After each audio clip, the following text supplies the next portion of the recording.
के दबाव की जीत है। बीजेपी को शर्म आनी चाहिए। वो देश में नफरत पैदा कर रही है।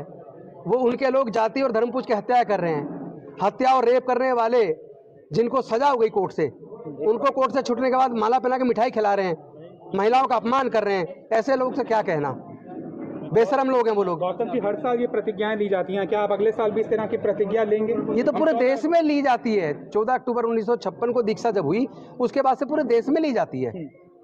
या आप बताओ ना, भारत सरकार उन वॉल्यूम को वापस क्यों नहीं ले रही? उन्होंने तो छपवाए। Thawarchand Gehlot minister of social justice empowerment थे, उनके सिग्नेचर से छपा है। पढ़ लो, जाके देख लो, वॉल्यूम 17 बता भी रहा हूं मैं आपको।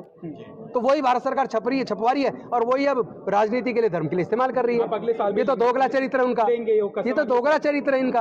अगले साल भी लेंगे ये कसम? यानी अरे पूरे देश में ली जाती है, हर साल ली जाती है, पूरे दुनिया में ली जा रही है, आज भी ली जा रही है। ऐसा लग रहा है गौतम जी, बहुत गिलानी के साथ, बहुत अफसोसजनक तरीके से आप हमें कोई अफसोस सिर्फ एक बात का है कि हमारे भाई बहनों पे होने वाले उत्पीड़न के खिलाफ प्रधानमंत्री जी क्यों नहीं बोलते, इसका मुझे अफसोस है।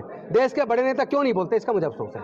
तो ये राजेंद्र पाल गौतम जी कह रहे थे कि तमाम रिकॉर्डिंग शुरू हुई, बुरा लग रहा है कि रिकॉर्डिंग राजनीति की जा रही है। बड़ी खबर है भाई, बड़ी खबर है आज की, भारत की सबसे बड़ी खबर है। राजेंद्र पाल गौतम हमारे साथ हैं बातचीत करने के लिए। 2 पन्नों की चिट्ठी लिखकर उन्होंने अपने मंत्री पद से इस्तीफा दे दिया है। क्या वजह है, ये हम सीधे आपसे जानना चाहेंगे। क्यों आपको इस्तीफा देना पड़ा? मैंने इस्तीफा इसलिए दिया कि मैं आए दिन लगातार देख रहा हूँ और उससे हृदय छलनी हो जाता है। हमारे समाज के लोगों की मूंछ रखने पर हत्या की जा रही है, मंदिर में चले गए, मूर्ति छू दी, उस पर हत्या की जा रही है, घड़ा छू दिया, उसमें निर्ममता से हत्या की जा रही है।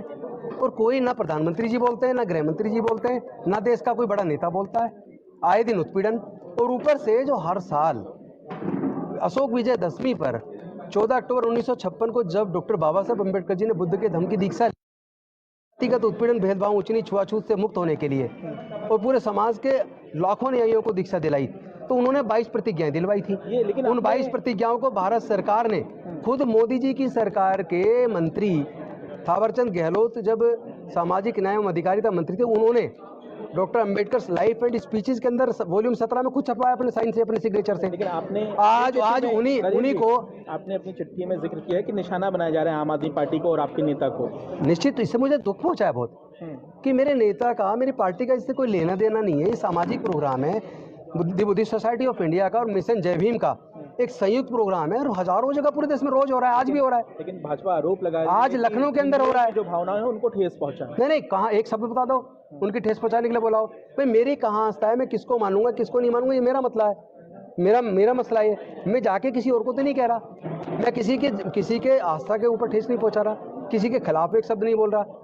मैं ये कह रहा हूँ कि मेरे तो समाज की रोज हत्याएं, और इस पर क्यों नहीं बोलते? ये राजनीति जो है उसका नुकसान होता क्या आपकी पार्टी को, ऐसा आप मानते हैं? देखिए, मेरा ये मानना है कि भारतीय जनता पार्टी के पास कोई मुद्दा नहीं है।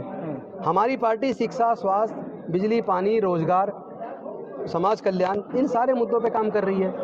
और उसके ऊपर भारतीय जनता पार्टी इतनी डर गई है गुजरात में हार के उससे, कि उन्होंने जिस मुद्दे से आम आदमी पार्टी का और मेरे नेता अरविंद केजरीवाल का कोई लेना देना नहीं है, वो उनको टैग करके उल्टा सीधा गाली गलौज जो बकवास इस तरह का काम कर रहे हैं, तो मेरे को पीड़ा पहुंची है इससे। नहीं, मैं ये पूछता हूँ कि बीजेपी इसके लिए दोषी है? जिन प्रतिज्ञाओं को, 22 प्रतिज्ञाओं को बाबा साहब ने दिया, हमने दोहराया, उसी को आप बड़े बड़े पोस्टर पे छाप के लगा रहे हो।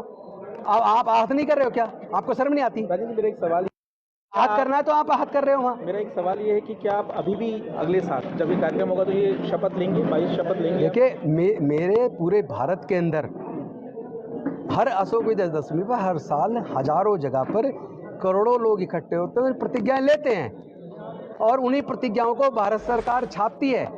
दीक्षा भूमि में नागपुर में वही प्रतिज्ञा शिलालेख पर लगाकर खुद हमारी इस भारत सरकार ने छापी है। फिर इनको दिक्कत क्या है? नहीं, मैं जो बोल रहा हूँ, आप मेरे को शब्द मेरे मुंह में डालने की कोशिश क्यों कर रहे हो?